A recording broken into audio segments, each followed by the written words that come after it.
Hey, what's up guys, aarava here, and welcome back to another episode of my F1 2020 My Team Career Mode, episode number 4 today for the Chinese Grand Prix. If you guys did miss the previous one at Vietnam, the first time we went to Hanoi, then check that one out, uploaded yesterday. But here we are then, and we've got a lot of time actually on the calendar in-game until the Chinese GP, so we've got some activities to fill out. We're going to go for a 3-day activity of a sponsor HQ. That will boost the team acclaim. Then we've got an invitational event. Then we've got 5 days left over after that invitational event. So we're going to go for the bottom left, the funded team event. That will boost the morale of every department. Will cost us a little bit of money, but it will boost the morale and gain us a little bit of R&D points for the car, which is always a bonus, but it's good to keep the morale of the team high, I feel. And we've already obviously boosted the acclaim a little bit with the sponsor event we're doing. And then we've got 1 day left, so the only one we've got left to do is the top right drive promotion, but really nice, filling out all 8 days we've got available there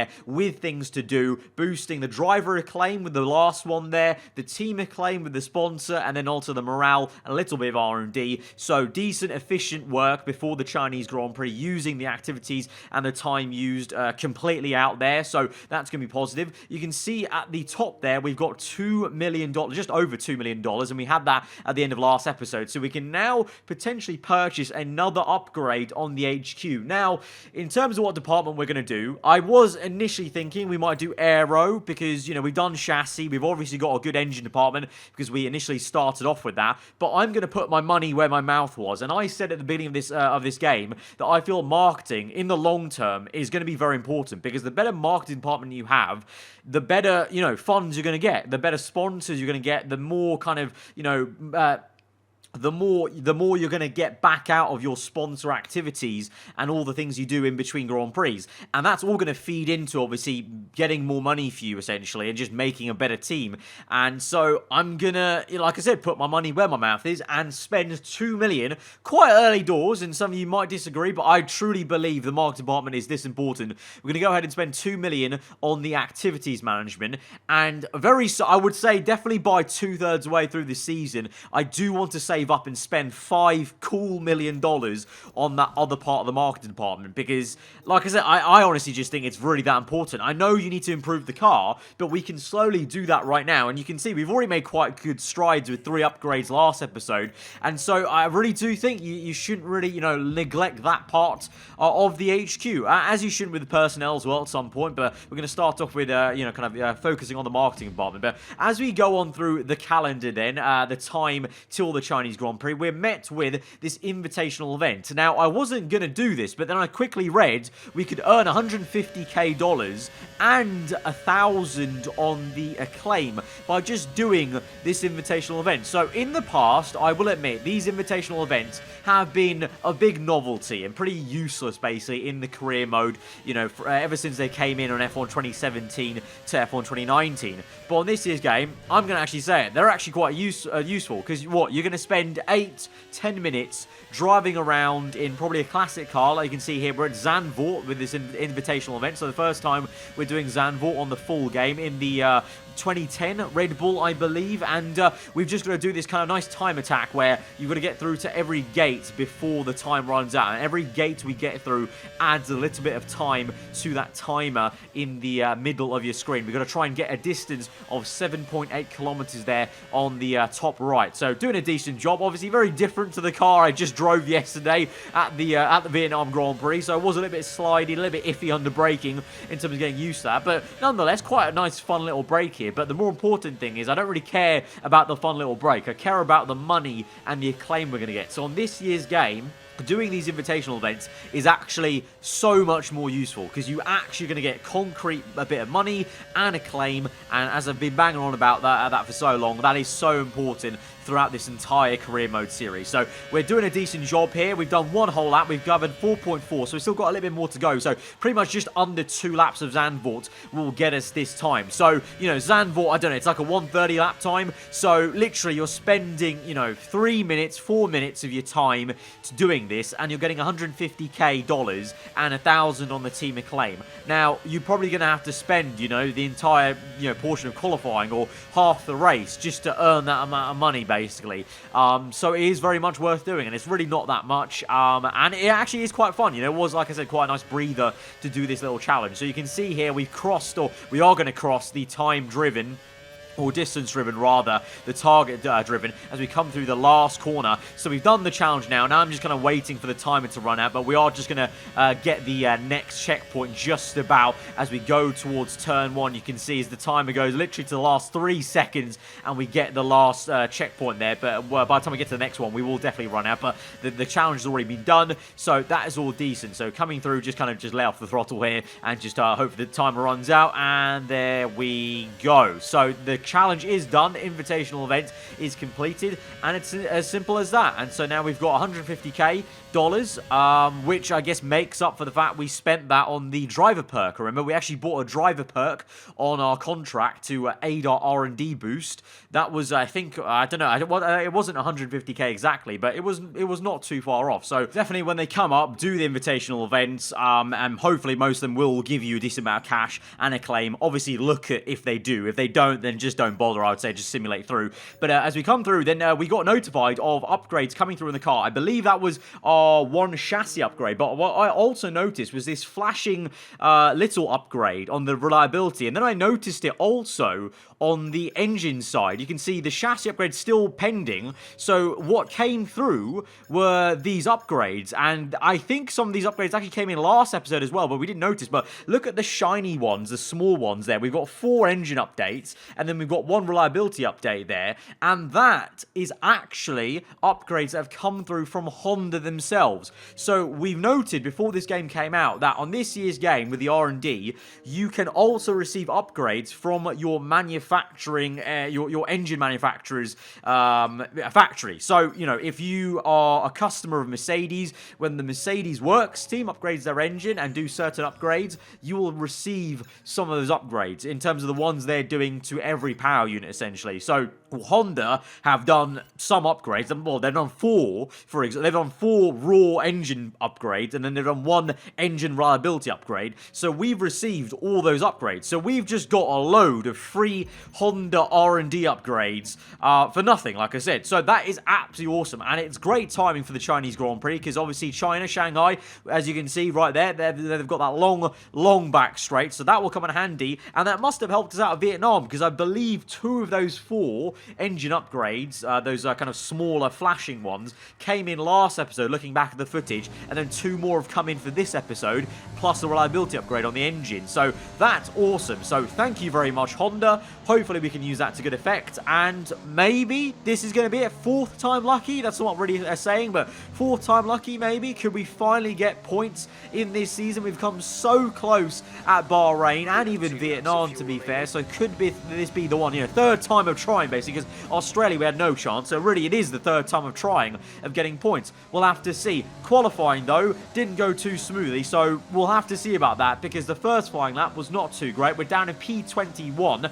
The second flyer was a bit better. We gained about 2/10 through that right-hander, the slingshot onto the back straight, cutting on down towards the hairpin though. Under braking, we gain a load of time there, about maybe 3 more tenths, and so across the line, 6/10 gain, and so we're up into P16. Schumacher though is up in P14 right now, so he's doing a stunning job. But I think, is this maybe a sign of the upgrades working? I wasn't too sure, but what I did know is we didn't really have too many tyres left. We only had 1 set of soft tyres left, and Schumacher was P14, so I thought, let's go out on a set of used soft tyres and just see if we can maybe get through, because if Schumacher's getting through, maybe we could get through, and then we could have 1 fresh set of soft tyres for Q2. Alas, that completely backfired, and I shot myself in the foot, and I didn't even make it out of Q1. Neither did Schumacher, but we're way down in P20 then, and Schumacher P17, although you can see we're only 2/10 off Schumacher, so all in all, it wasn't a horrendous showing in qualifying, but obviously I definitely think we could have been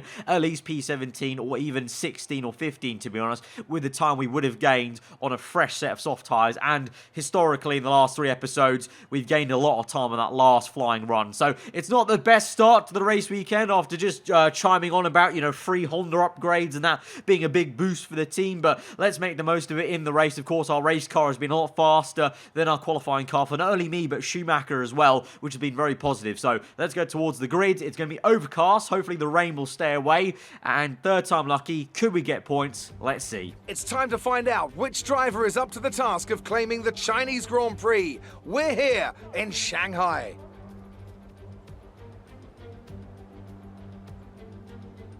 We start a lap here at Shanghai with the long, difficult right-handers of turns 1 and 2, the first of 16 corners that make up this 3.3-mile circuit.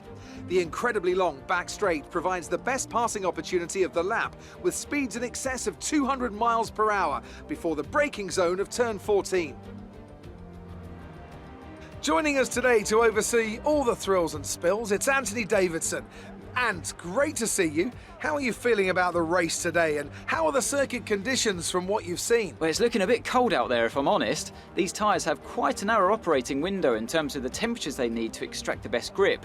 So with a cold track surface, it's going to be harder to keep those temperatures up, which will lead to lower grip and maybe more mistakes.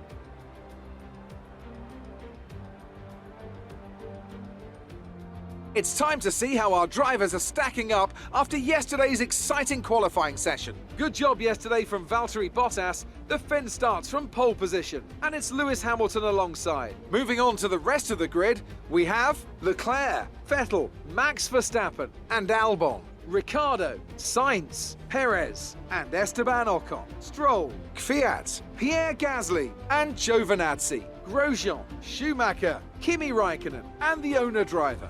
Russell, Norris, they've taken a grid penalty. Latifi and Kevin Magnussen fills the last spot on the grid.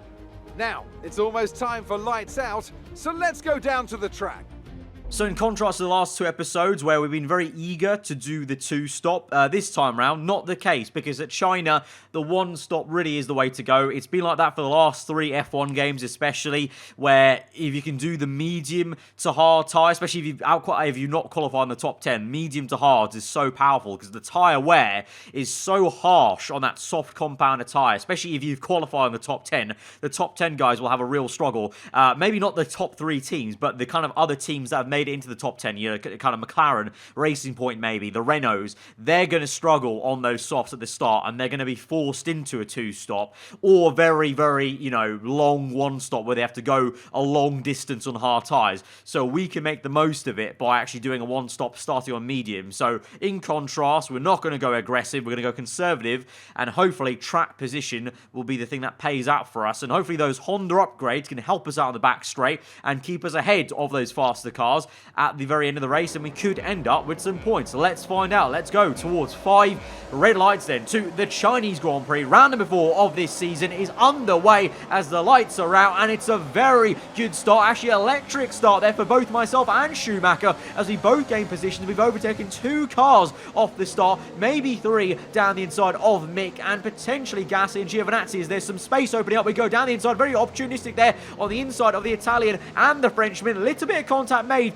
with Giovinazzi on the inside. We're still side by side there as the Italian pushes through, as well as Gasly there using some overtake mode, trying to close up. Giovinazzi versus Gasly. They're going to be caught napping. We dive down the inside once again to try and get them to the inside, but we're still side by side here. We're pretty much being 3 wide for the entire first sector. It's 3 wide in the next left-hander, swooping round the outside though, and it's a fantastic overtake there for us. Another 2 places gained, so 5 places in total there. Schumacher, to be fair, has kind of followed us through. He was unable to get Giovinazzi and Gasly, but Schumacher did stay put just behind them. So once again, myself and Schumacher have actually been really good at race starts, and we've been getting loads of positions off the 5 red lights, so positive stuff there. So we're up into P13 then, behind Lance Stroll, Kvyat ahead of him. Remember, I feel like we should be fighting AlphaTauri. On the R&D chart, on paper, our car is only just behind Alfa Romeo and AlphaTauri. We're pretty much level pegging. So I think, in theory, we should be able to close up to Kvyat. And at the moment, the good thing is Kvyat is slowing down Stroll. And obviously, Stroll is not as strong as Perez's AI. So Stroll's AI is finding it tough to get past Kvyat. So we have a good opportunity to maybe make 2 overtakes sooner rather than later. I say sooner because if we don't make them, I think we'll start to get tyre wear and then have some issues. So we need to try and get this done as quickly as we can and try and get it done before maybe Stroll makes a move on Kvyat and then breaks away. So we're within DRS now as we move on through this Grand Prix. Lap number 3 then, Verstappen going well at the moment. So I don't know, maybe I'm reading too much into it, but maybe that's his Honda upgrades working well. So maybe this is going to be a very successful Grand Prix for all the Honda powered cars if he's looking very quick out there with the fast lap of the Grand Prix. Meanwhile, back to our fight, we're looking to maybe try and just feed this through round the outside. Delicate stuff here to the inside, and it's oh so close. But look at this supreme racing and respect between myself and Lance Stroll. Overtake mode on the exit as soon as we dare. We're side by side on the outside now for the right-hander. It's going to be a great overtake. A little bit of a lock up there, but we get the job done. Get on the overtake button as quickly as we can on the exit. A little bit of a squirm on the rear end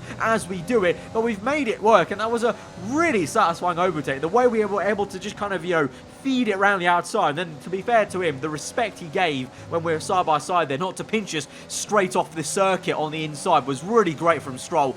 So some really great battling, as we've seen so far already so many times in this career with the improved AI. But obviously, they've also been improved in terms of how aggressive they've been. So I was a little bit worried at that, but thankfully not. We've made the pass, and now we can get on the back of Danica Fiat as well, maybe. So we have a nice slingshot exit here. Honda Power v Honda Power, of course, down this back straight, but we've had a beautiful exit. We timed the ERS usage to good work there with overtake mode. Now we've stopped using it momentarily, open DRS, use it again for a split second just to give us a little bit more of a push down the back straight. Now we're side by side. We're going to be just able to squeeze him out as we open up the steering wheel through mid-apex, and we're up into P11 then. So good work, and that's actually one thing I wanted to kind of note with the overtake mode. I've noticed the AI do this, and so I've started to try and do it myself, is they seem to blip the overtake button quite a fair bit down the long straight. So on the main straight, they'll use it initially at the start of the straight, then stop using, and then they'll use it again at the end of the straight just to give a bit more of an oomph. And that's actually worked out quite well as a nice tactic to not only overtake the AI or try and close up to them, but also counteract them attacking you somewhat there. So maybe a little bit of a tip to maybe try and use for some of you guys in your own career modes. But as we were talking about that, we moved through onto lap number 6 then, 3 laps later, and you can see we're up in P6 because, like I said, a load of people were on the soft tyres. The soft tyres don't go a long way at round Shanghai. Now we're on lap number 7, and we're going to be up into P4 now. So the only people ahead of me are the front runners that qualified on the medium tyres in Q2. So that's going to be Lewis Hamilton. You've got Leclerc in second place in the Ferrari. I think that's Verstappen in third place. So those three are going to be way out of touch of ourselves and everyone else, really. But in P4 then is, like I said, ourselves. Then we've got Kvyat behind us, just ahead of Lance Stroll. Gasly also in the mix. So both AlphaTauris and the Racing Point of Stroll on this kind of longer one-stop, as well as Giovinazzi then a little bit further back. And then behind him is Mick Schumacher, who's doing a decent job, actually. He's ahead of 2 Haas cars, and then Bottas, I think that is, in the other Silver Arrow, who's obviously made an early pit stop because he's on a 2-stop along with Vettel and the likes of, I think that's one of the McLarens there. But Schumacher doing a decent job. You know, you've got to remember, Schumacher's AI rating is a lot lower than what, you know, Giovinazzi would be or Raikkonen would be, you know, if I was to do a team career mode. Like, if you compare it to last year when I did the Alfa Romeo career mode partnering Raikkonen, you know, Schumacher's AI is a lot lower rated than Raikkonen. So to say that, Schumacher's doing an okay job. You know, I think it's expected that you're going to thoroughly beat your very new F2 teammate at the start of my team career mode because he's so lower rated than, you know, other teammates you would have had in past F1 career modes. But having said that, he's done a great job. Like I said, he's moved forward every single race we've done. So kudos to that. And so hopefully he can try and do an okay job on that one stop with us. But anyway, whilst we're bigging up my teammate here, you would have seen Kvyat there was able to overtake us in a straight line. So a little bit of battling to do in this stint. So it's not going to be plain sailing there. But I actually didn't use lose much ERS off that final slingshot right-hander onto the main straight you may have seen, because I was trying to conserve some, but I think I conserved a little bit too much there because, you know, Kvyat was close behind. So that's the kind of annoying thing right now this race is, at the moment, it's looking okay as we've now re-overtaken round the outside. Nice little swoop on the left with DRS. Bit of a squeeze on the left-hand side. We've got the job done back ahead of the Russian, but even though we're ahead, you know, I'm not going to be able to rest too much and kind of take things calm, because every single lap I need to make sure I'm using overtake mode at the right point of the lap. Mainly, I'm not going to lie, it's mainly going to be that right-hander onto the back straight. That's definitely the place you want to use it, guys. If you're going to China in the next week in your career mode, use it there onto the back straight, because that's where the AI seem to use it as well. They use it a little bit less than the player does, and so every lap I'm having to constantly make sure I use it at the right time. But now we've got yellow flags, and look at the minimap there, and the bottom and the top left there. Kvyat, I think that's him out of the Grand Prix. Yellow flags as the car slows down there. And there we go, Dan Kvyat is out of this session, so what a shame for the Russian. Both AlphaTauris were pretty damn decent. Like I said, it was Kvyat, Stroll, now Gasly. Now it's just Stroll and Gasly behind me there, so Gasly's the only one flying the flag for our kind of bitter rivals, in a way you can say, because at the moment, obviously, AlphaTauri coming into this race are only 3 points ahead of us in the championship, and we did say we wanted to try and fight them and emulate them this season in the interviews at the start of this series, but now you can see behind me, Bottas has come through. We're going to let him through on purpose, you know, not fight that too much, because yes, he's on a 2-stop and we've got the track position, but he's in one of the top 3 cars, and we're not fighting them for sure in this Grand Prix, so there's no point really fighting them too hard. The same with Verstappen here. He's on a 1-stop with us, but he's already made his pit stop and he's come through to overtake us. So that's how quick Verstappen was in this Grand Prix. Like I said, you know, the Honda upgrade's working quite well for every single Honda powered team, it would seem. So we let him by on purpose there. It was a little bit awkward, I can't lie, through that left-hander, but we've been able to get the DRS off him so we can save some fuel, save some ERS, whilst we also gain on him and pull away a little bit from Stroll with the DRS. But we're going to come in on this lap anyway as well. So kind of all good timing at Bottas and Verstappen catching us just as we're meant to come in. And I think Stroll and Gasly will also follow us in and basically kind of cover us off here. But I think they're always going to make that pit stop on this lap. But you might have seen there quite awkwardly, I kind of double tapped my pit limiter, as I didn't actually realise, I kind of forgot for a second that the pit lane limiter line for the Chinese Grand Prix was all the way at the end of the lane, not the very start there. But we rectified that anyway. So we come in, hopefully we don't lose too much time with doing that little mistake. In for our pit stop, one and only one of this very gloomy and depressing afternoon. Hopefully that is not a sign of the mood that will be at the end of this Grand Prix, because I think we're going to do quite well as we come out just ahead of the Ferrari of Sebastian Vettel. But as I said, I have high hopes for this race. Just have to see how it filters out basically and where we end up on the kind of last 10 laps here. But right now we've got a Scuderia Ferrari right behind us, coming thick and quick. We're in P12 right now, but we may gain a few more positions, because I believe the likes of Ocon, you can see in the top left, are yet to make a pit stop, or their second pit stop rather, as Vettel now tries to go around the outside. To my surprise though, he's unable to make the overtake. I was actually able to defend quite nicely, so I didn't really want to fight Vettel that much, but he didn't really put much of an effort there. So maybe the patch that we saw from episodes 1 to 2 finally showing out a little bit more, with Ferrari unable to get us. But you can see the understeer kicking in as these hard tyres take so long to warm up. But Vettel down the inside and he hits us on the front left tyre. So Vettel's AI so impatient, and now we're under attack from Stroll though, so that's not really helped us out there. Has got flustered by Vettel's tap, so we have to defend against Stroll. But Vettel's AI, he was so impatient. It was such a stupid move for him to make there on the inside, that now he's got front wing damage on the front right, so that Ferrari will probably have to make another pit stop. So inadvertently, we may gain one more free position in this Grand Prix, because Vettel has to pit for this damage. But I want to say, I didn't mean to park my car awkwardly and for him to come and hit me. You know, I was just understeering, as I was about to say. The hard tyres, like we saw in Australia, they're just so bad, I found, in this game to heat up. Like, they take like 2 laps to feel any sort of kind of good way. And now you can see there, Vettel's in for the pit stop. So whilst I was understeering, his AI just decided, oh, I'll try and shoot it down the inside. Miscalculated it completely, and he smashed his front wing on my front left tyre. So no fault of my own, he's now pit early. So we've gained one more free position then in this Grand Prix, essentially. And we've gained a few more finally, because those people that were doing 2 stops, the 2 Renaults, the McLarens. They finally come in for their second pit stop. So now we've got 11 laps to go in this Grand Prix, and we're in P8 to be one more position because Ocon finally comes in. So I actually jumped the gun a little bit. Both Renaults had not pit quite yet. Ocon now has pit, and so we're up into P7 of the Chinese Grand Prix. Perez ahead of us on a 1-stop, so he's unobtainable. But everyone else behind us, well, the immediate cars are Stroll, Gasly, Giovinazzi, Schumacher. They're all on hard tyres doing the same 1-stop as me. And then behind them are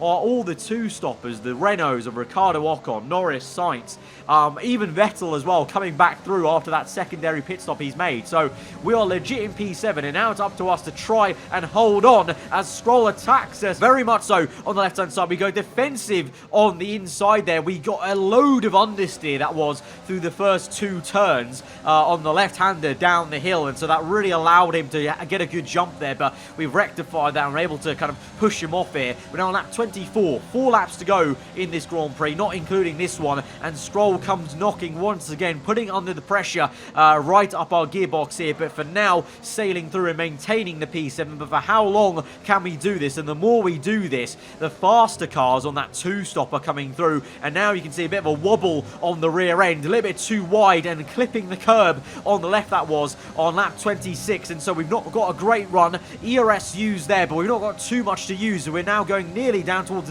single figures on the ERS. We are actually in single figures. We're in standard mixture. We use it for a blip second again because Stroll dives it down the inside, so we're having to really fight this racing point to try and maintain the P8 in this Grand Prix. It's not getting any sunnier in this GP, so the track's not warming up, and these hard tyres are not feeling too great. They're not feeling as bad as Australia, but they're definitely not as nice as I would like them to. I think the tyre wear's also kicking in a tad, but Stroll comes knocking once again on the outside there. We've got the better line though, to be fair, to squeeze him out, but now again that same understeer, just as soon as we come through the left-hander, I feel like the weight shift of the car just makes it very awkward. I just completely plainly understeer off circuit there, kind of almost like what we had I think in the last few corners at Australia. And now once again it's deja vu on the inside as we enter sector 2, trying to defend against Stroll. This time we scrub him off, so much so that behind us Gasly overtakes him. I didn't even push him that wide, but I think he made a bit of a mistaken wobble